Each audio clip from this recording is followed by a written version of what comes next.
Yotox anti-moustique mooy aar mag ak ndaw ci bépp matu-matu yoo am na booy piis ci rido yére ak moustiquaire ak booy diw ci yaram. Val d'Afrique moo leen di may seen journal de la santé.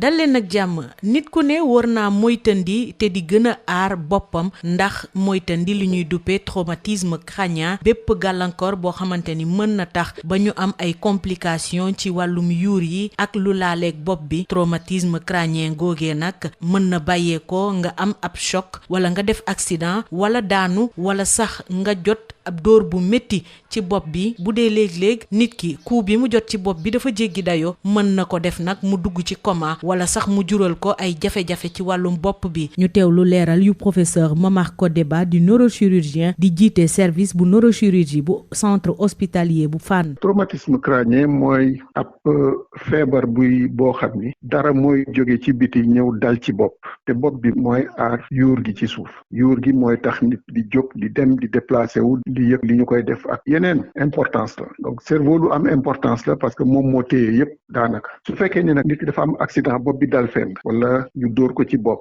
xeer wala yet wala mu accidenté bopp bi dal ci tableau de bord bi wala yooyu fonction yi yuur bi doon assuré mën naa mu perturbé. am na ñoo xam ne dafa naan teel rek ñu xamee mën nañu xamaliku mais am na choc yoo xam ni su fekkee ni dafa tar dëgg-dëgg da ngay dugg ci li ñuy wax coma. donc soo xasee ba dugg ci coma nag foofu réanimation rek moo lay mën a aar da ngay dem. su fekkee ni traumatisme la boo xam ni bu ndaw la yooyu su demee ko docteur am na ñoo xam ni dinañ leen téye mais am na ñoo xam ne aussi du ñu leen téye. docteur bi mooy xool est-ce que am na cër yi bañ na est-ce que nit ki li muy wax jaadu na amul xel bi jaxasoowul wala est-ce que mi ngi gis bu baax ak yooyu. su ko defee classé leen ba pare ni ñii mën nañu ñi waaye ñii moom dama leen di téye nañu def rajo maanaam scanner wala ñii seen cas dafa grave xaar mu yóbbu ko léegi neurochirurgie wala moo woon neurochirurgien bi mu ñëw xool ko. sooy xool nag ñi muy daal ay jeunes la ñuy doon te jeunes yi ñoom dañoo xaw a të yenn yi booy xool ci biti am na ñu bëri ñoo xam ne dañuy dawal seen deux roues du ñu sol casque. am na ay conducteurs yoo xam ne du ñu takk seen ceinture de sécurité maanaam yooyu dafay tax même su fekkee ni am nga choc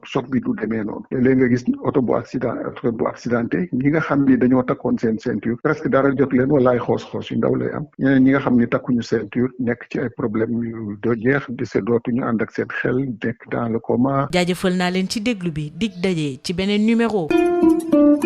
Yotox anti-moustique mooy aar mag ak ndaw ci bépp matu-matu yoo am na booy piis ci rido yére ak moustiquaire ak booy diw ci yaram. Val d'Afrique moo leen doon may seen journal de la santé. Yotox anti-moustique pour le corps, les vêtements, les rideaux et draps vous protège contre les moustiques chez l'adulte et l'enfant. Val d'Afrique vous offre votre journal de la santé.